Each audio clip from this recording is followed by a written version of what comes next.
자, 이제 파트 3 실전 응용 편입니다. 지금까지는 등장의 무대를 펼치고 그 무대 위로 조연과 엑스트라들을 등장시키면서 영어의 원어민들이 영어라는 언어를 어떻게 구사하는지 그 기법들을 함께 공부해 보았는데요. 자, 이제 그렇게 공부했던 내용들이, 그 기법들이 실전 속에서 정말 응용, 활용할 만한지 한번 논의해 보겠습니다. 주제는 과학 학술 논문에서 과도한 정관사 더의 사용 문제다. 이게 간단히 말했을 때 too many does, 더를 너무나 많이 사용한다는 거예요. 이게 무슨 말이냐면 꼭 관사를 쓰지 않아도 되는 표현들이 논문을 작성하다 보면 상당히 많이 나오는데, 그런 경우에도 이상하리 많지 한국어민 학생들의 경우에는 이 영작을 할 때 꼭꼭 일부러 더를 아주 충실히 그리고 성실히 넣어서 표현들을 잘 만들더라, 그런 경향성을 보이더라 라는 것이었습니다. 자, 이것이 문제라 그랬지만 문제라면 문제겠지만 사실은 이것은 문제라고 보이지는 않고 한 현상으로 보입니다. 이게 하나의 현상인데, 그런데 이제 이런 현상을 영어의 원어민들이 이제 맞닥뜨리게 되면 이제 어떤 느낌이 들까 하니까 영어로 된 이 논문을 영어민들이 쭈르르 읽어나가는 과정에 이 관사 더는 이제 많이 사용되잖아요. 그러니까 군데군데 계속. 그러다 보니 이제 불필요한 데서 이제 관사가 계속 사용이 되면서 문맥이 살짝 이제 걸리는 그런 느낌이 드는 거예요. 그래서 관사가 없으면 오히려 의미가 마음속으로 이렇게 내용이 마음속으로 잘 스며들 텐데, 이제 그런 과정을 자꾸 체크하게 되는 거죠. 걸리게 만드는 거예요. 그러다 보니 이제 이런 부분이 이제 지적도 되고 했던 게 아닐까라고 이제 추측이 되는데, 자, 그렇다면 이런 부분들의 진짜 원인이 뭘까를 한번 숙고를 한번 해봤습니다. 그랬더니 영어민들은 실물적 사실 묘사와 개념적 의미 묘사를, 이 두 가지를 우리가 생각하는 이상으로 세밀히 자각하고 또 구별을 해서 표현을 만들더라 라는 것이었습니다. 근데 우리가 이제 알다시피 이 실물적 사실 묘사라는 것은 관사로 등장시켜주는 그런 대상들을 묘사하는 거고요.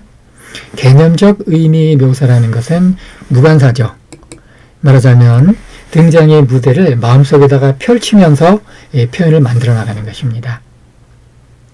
바로 이 관사와 무관사, 관사문법, 이것이 영어에는 있고 한국어에는 없다라는 것이 그러한 이제 문제를 만들게 된 근본 원인이 아니었나라는 생각이 드는데요.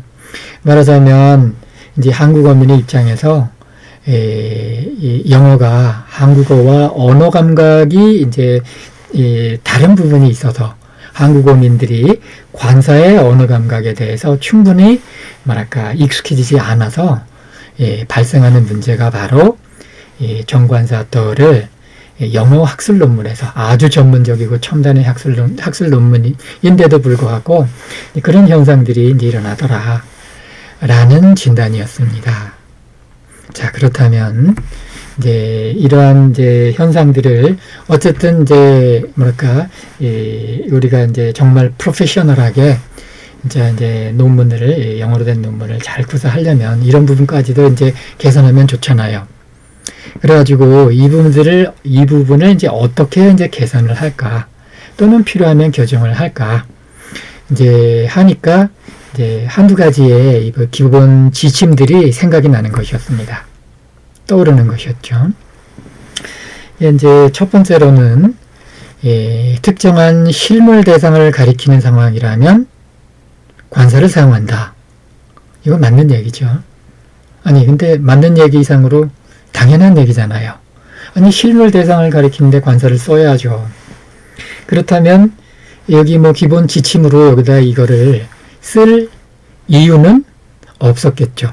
그런데도 썼어요. 그러니까 관사를 꼭 써야만 하는 경우에만 이제 관사를 쓰자. 막 요런 이제 이 뭐랄까 뉘앙스를 좀 풍기고자 첫 번째 지침을 쓴 겁니다. 그러니까 실물 대상을 가리킬 때 그때는 이제 관사를 쓰자. 그렇지 않으면 안 쓸 수도 있지 않겠느냐라는 뉘앙스인 거죠. 그래서 이제 실질적인 이제 지침은 이제 두 번째인데요. 실물의 개념만 표현해도 의미가 통한다면, 말하자면 개념적인 논의라면, 그때는 이제 무관사를 우선 고려하자라는 건데, 그러니까는 우리가 이제 표현을 할 때 관사를 써서 의미를 이제 전달할 수도 있고, 관사 없이 개념적인 표현으로 의미를 전달할 수도 있어요.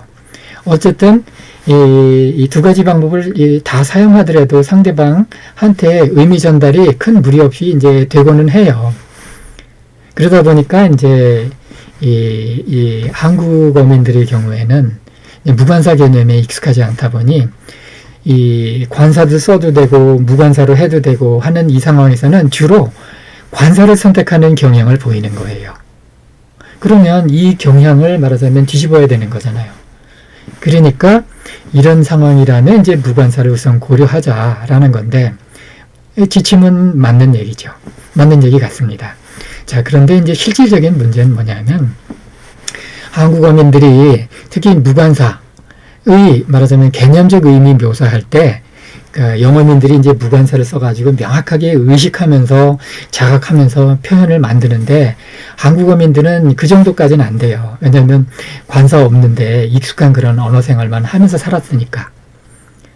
자, 그래서 이제 이런 상황을 실질적으로 영작하는 영작자가 자각하고 이제 의식하고 깨닫고 해야 하는 게 이제 실질적인 문제라서.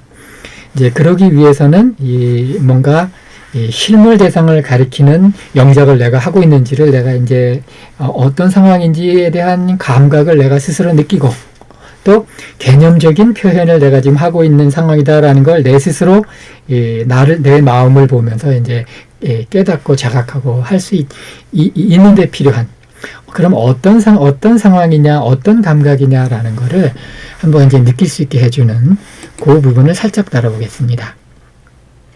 이제 특정한 실물 대상을 가리킬 때는 이제 보나마나 실물적 논의가 되겠고요. 이것은 실물을 딱 놓고 이제 그 대상을 콕콕 집어가면서 초점을 맞추고 특정화된 대상으로 이제 집중시키는 거죠. 아주 사실적인 이제 실감나게. 이런 종류의 논의가 많이 나오는 부분이 이 과학학술 논문에서 논문 중반부가 상대적으로 많더라고요. 논문 중반부에는 주로 이제 실질적인 아주 물리적인 실험을 막 몸을 눌려서 하고 그리고 막 실험 결과를 막 물리적으로 이제 막 일으켜내고 이제 하다 보니까 이제 실물 대상을 가지고 이제 다루는 부분이 많이 나오더라. 상대적으로 하는 것이었습니다. 반면에 실물의 개념만 표현해도 되는 이제 개념적 논의가 이제 상대적으로 많이 나오는 부분은 논문의 중반부가 아니라 논문의 전반부나 후반부였습니다.